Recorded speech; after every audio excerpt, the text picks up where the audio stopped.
shortage of dumb people doing really stupid things.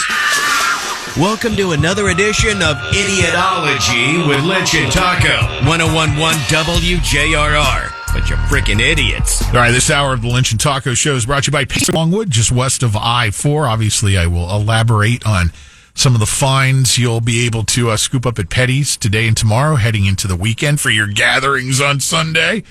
I will tell you, though, if you're looking for it, or it's hard to find, you want top quality, look no further than Petty's. Been doing what they do for over 40 years for a good reason. They're awesome. One of my favorite places to shop. Petty's, 434 in Longwood, just west of I-4, open Monday through Saturday, 10 to 6. All right, Taco is off on a little mini vacation. He'll be back on Monday from his cruise. So we'll plow forward solo here on the Idiotology this hour. If you've got younger kids, you're probably, at this point, well over the whole 6-7 thing, right? Looks like your kids are, too. They've moved on to something else. Have you heard them yelling chicken banana yet? Chicken banana. Just letting you know, if you haven't, it's coming. It's coming. Chicken banana. Get ready. All right? Will it take on the ferocity of 6-7 craze? I don't know. But, whatever works for you guys. We live here in Florida. There's some unique things here that we experience in Florida that, a good part of the rest of the country does not. The invasive iguana population that continues to spread from southern Florida up into our area. You're seeing more and more of these things getting into, especially in our coastal areas in central Florida. But the further south you go in the state, these things are just everywhere. And obviously, they were in the news again recently with the freezing temperatures that reached well south of us. And, it kind of puts the iguanas in a catatonic state when it goes below freezing. And, everybody marvels at that.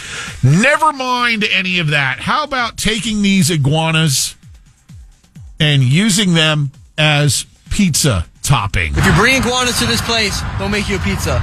Let's see if it's true. I need an iguana pizza now. All right, guys. Let's make an iguana pizza. We're going to call this one the Everglades. Olive oil, chunk bacon first, venison for the star of the show, iguana. This is the first iguana pizza in the history of mankind. Here we go. First bite, loaded with iguana. What do we think? Unbelievable. It really tastes like frog leg. It's a little bit sweet. All right, so Everglades pizza, world's first iguana pizza. So there you go, the folks at Buck's Coal-Fired Pizza, which, by the way, is in my hometown, North Palm Beach. If you're down south or going to be down that way, want to give it a whirl, North Lake Boulevard in North Palm, Buck's Coal-Fired Pizza, iguana meat. And you heard him mention at the end how to compare us frog legs. So I love me some frog legs. Tasty. And this isn't the first we've heard of eating iguanas. Obviously, you're permitted to humanely kill these things as they are an invasive species. And, hey, waste not, want not. Had folks just barbecuing them in the past, but, hey, why not on pizza? If it works, it works. Again, if you're willing to try new things, who knows? Maybe this idea will spread to other pizzerias. This dummy over in Largo gets arrested this week. He goes into Largo Whiskey Wings the other night. Eats and drinks, racks up about a $65 tab, and walks out telling employees, I don't have any money to pay. So the guy leaves. His name's Benjamin Rakel.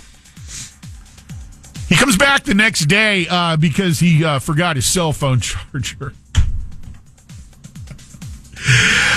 We know you, buddy. Why don't you just stay here for a second while we go get your charger and call the police, who then arrived and dealt with the situation. Buddy, the charger's gone. Let it go. Let it go. He doesn't have a penny to his name or a charger at this point. 23-year-old dummy. What else we got here? Anything else this morning? Oh, with the Olympics underway, competition started a few days ago, but the actual opening ceremonies are today from Italy. You ever wonder how much the medals are worth? Gold, silver, bronze. If you melted down a gold medal, you get about $2,300 for the materials. It'd be a heck of a lot more if they were solid gold. They're not. It's just the outer layer. The rest is actually silver. So $2,300 if you wanted to sell that, the components of a gold medal. What about a silver medal? Silver prices have dropped back down a bit, but they were still at an all-time high last week. About $1,400 if you wanted to scrap a silver medal. What about bronze? What? $5.60. What? They're actually made of copper, not bronze, worth way less than silver and gold. So, bronze is an alloy and usually around 88% copper and 12% tin. So now you know, in case you were wondering, as you watch those winning athletes have those medals placed around their neck. What do they do with those? They hang on to them? Or, if you're a really high-performing athlete and you make some records, I'm assuming you probably sell your own medals if you want without melting them down and perhaps net even more just for the, the pop culture factor there for collectors.